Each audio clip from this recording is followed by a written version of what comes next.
Hello everyone and welcome back to another review. I recently played through Shin Megami Tensei Soul Hackers for the Nintendo 3DS in anticipation of the upcoming sequel, Soul Hackers 2, which releases soon. This game originally released on the Sega Saturn back in 1997, then it was later ported to the PlayStation in 1999. After that, there was another port where they enhanced various parts of the game for the Nintendo 3DS, such as adding voice acting and other gameplay changes. The Nintendo 3DS version I am covering in this review because it is the only version of this game that got localized. The 3DS version released in August 2012 in Japan and then was released and localized in the US in April 2013. The setting of the game takes place in Amami City in Japan. The company Algon Soft has made Amami its headquarters, which led to the technology in the city quickly being upgraded. Algon Soft has connected every home and business in the city to its new network in order to demonstrate how a city of tomorrow could work. The Japanese government is impressed and grants Algon Soft permission to expand the network across the rest of Japan in the coming years.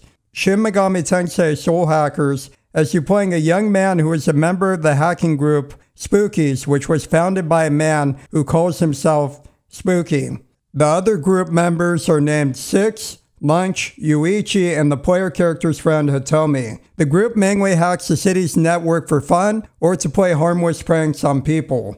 At the start of the game, you hack into a beta version of a game called Paradigm X. You hack into a list of people who won a chance to play the beta version of the game, and you hack your name into the list of the winners. After that, you go into the virtual world of Paradigm X. In the world of Paradigm X, you meet Kidnap, who is able to see into the souls of other people, and he sends you through what is called a vision quest. During these vision quests, you are able to see the last few moments of a person's life and see what happened to them shortly before they died. You go into a vision quest at the beginning and see into the last moments of a man named Urabe's life. He used to be a member of an evil group of people called the Phantom Society. He defected from the society and is now trying to do what he can to stop them. He infiltrates the Algon NS building where he steals a program that he was told can be of use in stopping the Phantom Society, but his mission comes to an unfortunate end eventually. A member of the Phantom Society named Finnegan catches up to him and corners him on the roof of the building and shoots Urabe and guns him down. Are you done with your pointless struggling, Urabe? Damn it. Just one last question before you have to leave. What were you doing in that room? Huh. I figured I'd get one last shot in against you, scumbags. As if the actions of a worm could affect our organization in the slightest.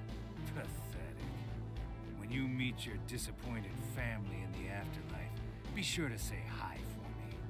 They'll know who I am. Keep hell warm for me, Urabe. The main character, through seeing those events, learns about the evil Phantom Society and also how the creators of the game Paradigm X, Algon Software, are also working with the Phantom Society.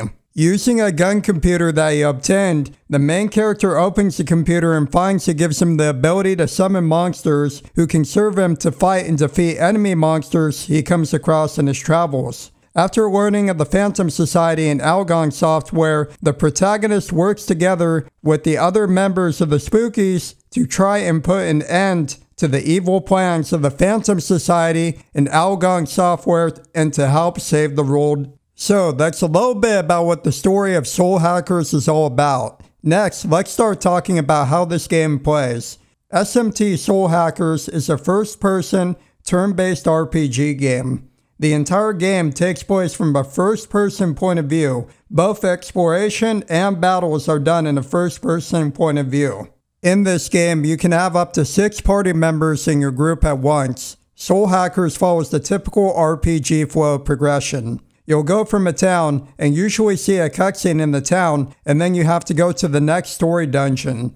In the story dungeon, you explore and fight your way to the end of the dungeon, and at the end of the dungeon, most of the time you'll have a boss fight happen. Outside of dungeons, the game has a hub world where you select between different regions of the main town of the game, Amami City, and then you move around on the world map as an icon and go to different locations.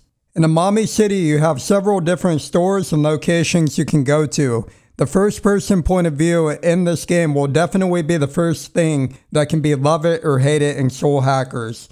Being able to see characters in battle or during exploration is something that can be a huge deal to some people. Some people will really dislike that you cannot see your characters during battle or exploration and may dislike the first-person point of view in the game. Battles in this game are randomly encountered, so as you're traveling through an area where there are enemies, after a few steps, you'll randomly get into a battle. During battles, you have a couple of different options you can do. You can either fight the enemy, talk to them to negotiate, or you can try to run from them. When you fight an enemy, you can attack with a melee weapon, shoot at the enemy with a gun you have equipped, or use magic spells or items. Upon defeating enemies, you get EXP and money along with a resource called Magnetite. In your journey to save the world in Soul Hackers, you'll find yourself against monsters called demons in battles. For those who've played the Persona games, demons are basically monsters from the Persona games, but instead of your character summoning them as personas for attacks, you battle them or summon them to fight with you as another party member. The demons are basically monsters that are inspired by gods or angels from various different mythology, religious cultures, and ideologies. For example, there's some demons like Thor, the god of lightning from Greek mythology. Meanwhile, there's also demons based on random angels or even specific archangels from religion, like the Archangel Gabriel, Uriel, or Metatron from Christianity. Another example is Anubis, who is inspired by the Egyptian god of death, Anubis. You can talk to these demons during battle to try and negotiate your way out of a fight. Depending on how well you do when you speak to them, you might be able to convince them to join you, give you money, or they could end up getting angry and attacking you. Once you convince them to join you, you can then summon that demon monster to battle with you. Now earlier, you will remember I talked about a resource in the game called Magnetite. From winning battles, you can get Magnetite. When you have a demon summoned as a party member, it will require Magnetite to keep them summoned out. As you travel through a dungeon, each step you take while you have demons summoned out as party members with you will consume your Magnetite resource. Aside from recruiting them from battles, you can also do something else with demons and Soul Hackers. You can go to an area called the Goma Den. There, a guy named Victor will allow you to do a process called Demon Fusion. Demon Fusion is a process where you can combine 2 demons together, or even 3 demons, to make a more powerful, higher level demon. You can also carry skills over from the demons that you fuse together to make a more powerful demon. If you are someone who likes to play monster collecting RPG games where you can obtain different monsters who have different stats, abilities, and strengths and weaknesses, and you'd like to build a powerful and customizable team, then you will really enjoy this part of the game a lot. I think the massive amount of team building customization in Shin Megami Tensei Soul Hackers is a strength of the game. Speaking of customization, there is also something else I really like a lot about Soul Hackers when it comes down to customization as well. In Soul Hackers, once a character levels up, you can allocate points into their stats. This is nice because it gives you different ways to build your characters. So what you could do, for example, is get a level up, put points into strength to raise their physical attack damage. You could raise their magic up to be better with magic, or you could raise their endurance stat to give them more HP and raise their defense against attacks. There's a lot of different ways to build your characters in the game, and I really like the customization aspect of the game. I feel that mostly covers the gameplay of SMT Soul Hackers, so I really want to get into the story and start talking more about what I think on the story of the game.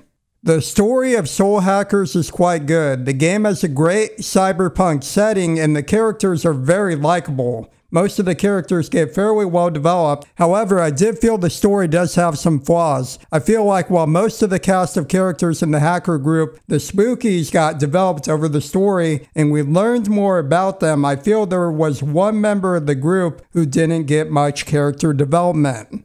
One character in the Spookies named Yuichi shows up later in the game, and over the course of the game you learn very little about him. There's not much of a backstory to who he is, we don't learn a lot about his interests, and in the main plot itself, it feels like he is just used as a plot device in the grand scheme of things. I feel this was a flaw of the story, and he really unfortunately pales in comparison to the other characters of the hacker group. Another thing I felt was not so good in the story was the main antagonist. The main antagonists of the game, the Phantom Society, really weren't as interesting as they could have been. At the beginning, they sound like a really cool, mysterious group of evil villains who have a ton of potential. However, over the course of the story, many of the members of the Phantom Society we really don't learn a whole lot about. Some of the members you literally only see in one story scene in the entire game. You beat them, and then you never see them the rest of the game. Meanwhile, the main antagonist of the game wasn't that interesting as well. I find in stories there are two types of antagonists. The two types of antagonists I tend to find in stories are either a pure evil antagonist or an antagonist who has some kind of sad backstory for what they do and tends to have a deep motivation that if they are well written, the player can understand and relate to. Soul Hacker's main antagonist is one of those pure evil type of antagonists. For these type of antagonists to work, I find they have to do crazy stuff and be very interesting in terms of personality. However, I feel that the main antagonist of Soul Hackers was pretty much just a generic, evil, boring bad guy who really had nothing that made him stand out or be noteworthy. There was not much of an interesting story to him, and he basically is just evil for the sake of being evil. Speaking of other flaws, I want to talk about some of the gameplay flaws I found Soul Hackers to have. Another flaw I have with Soul Hackers is the character balance. As I mentioned before, in SMT Soul Hackers, you get two human characters. You have the protagonist and then the female hero, Nemissa. The main characters in Soul Hackers, in terms of battle, has to be one of the weakest RPG protagonists I've ever seen. He cannot cast any magic. His physical attacks, even if you got the best possible weapon on him at that point in the game, do super low damage, and he just does very low damage in general. Nemissa, meanwhile, is very overpowered and can do 5 times the amount of damage a protagonist can and heal the party as well. Nemissa is simply too overpowered. Meanwhile, the protagonist of the game is way too underpowered. The character balance in Soul Hackers is very bad. Another flaw I have with Soul Hackers is a new mechanic they added in the game. For your demons in the game, there's now a demon loyalty system in the game. So once you recruit or fuse a demon, they have a certain amount of loyalty to you. Depending on how much loyalty they have to you, they might not always listen to you when you give them a command in battle. So what ends up happening is your demons in battle, when you give them a command, will get angry and ignore you and do a random attack or command. This makes the loyalty system very important to max out, and it's ultimately a very irritating mechanic because you then have to go and waste time buying items from stores and gifting them to your demons to raise their loyalty to max so that they will listen to you during battle. So overall, the demon loyalty system, I am so glad they did not bring this back in future SMT games. I think it is a very flawed gameplay mechanic, and I'm really glad that they just left it in Soul Hackers and we never saw it again after this. Alright guys, next up, let's talk about the game difficulty and how long the game takes to beat. So first up, game difficulty, right? The Shin Megami Tensei series in general is very difficult. Soul Hackers is definitely no exception to that. There are 3 difficulty modes in the game: a hard mode, normal mode, and easy mode. I played through the entire game on the normal difficulty, and as someone who has been in a lot of Shin Megami Tensei games and has a lot of experience with different games of the series, I found this game to be very hard. I game over many times in the game. Surprisingly, the boss fights were not the hard part of the game for me. Instead, it was actually the random battles where I would get in a random battle, get hit with really nasty status effects, like my characters would get hit with the sweep status effect, fall asleep for like 3 to 4 turns, the enemies would kill them and they couldn't even get 1 turn, or they get hit by ice spell, get frozen, they couldn't do anything until the next turn, or there's a really nasty status effect in the game where you get inflicted with like a bomb status effect, and if you get hit with a fire spell after that, that character instantly dies. There's also instant death moves that have a fairly high chance of hitting you. Fortunately, you do get equipment that helps you resist the instant death attacks, but the other status effects you still got to deal with. And the random battles are really brutal in this game. Like, I got many game overs without even getting a turn in battle. What makes things also very challenging as well is that if the main character dies, it is instantly game over. It does not matter if the rest of your characters are alive. Very fortunately in the game, you can obtain what are called PC mods that you can install onto the computer that the protagonist has in the game onto his PC. And basically the mods give you different bonuses when you're exploring and when you're battling. And one of the benefits you can get is a PC mod that allows you to save anywhere in the game. I really heavily use that, and I saved after every single random battle in this game. As for how long the game takes to beat, Soul Hackers takes about 20 to 25 hours to beat the main story of the game. Soul Hackers also has some pretty good replay value. One thing I really like about the game is that there's a new Game Plus feature you can unlock by beating the 2 optional dungeons you unlock after completing the main story of the game. The optional dungeons also give the game more replay value and are filled with very tough bosses and enemies. The last thing I really want to go over is just the music in the game. I think the music in Soul Hackers is one of the game's strongest points. The area themes in the game are really good. The roadmap theme in the game is extremely good. The battle themes are awesome, and the boss themes are really good in the game. And overall, the soundtrack of this game is a really high point in the game. The soundtrack is overall very good.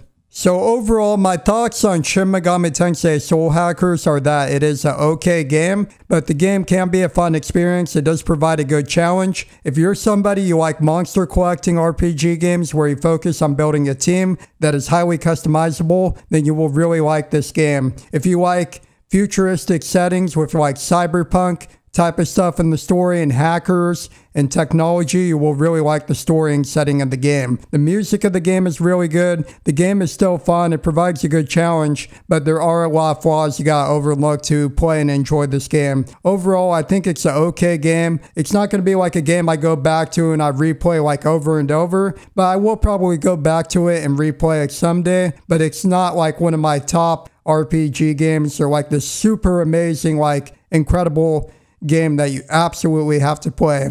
Ultimately, I want to say thank you so much for watching the review. I really greatly appreciate it. Make sure to subscribe to the YouTube channel for more videos, and also follow me on my Twitch channel, twitch.tv/Shockstorm, where I do full game playthroughs of mostly RPG games and other type of games, and then I review those games here on the YouTube channel. Thank you all so much. I hope everyone has a great day, and I will see you all in the next video. Have a good one, everybody.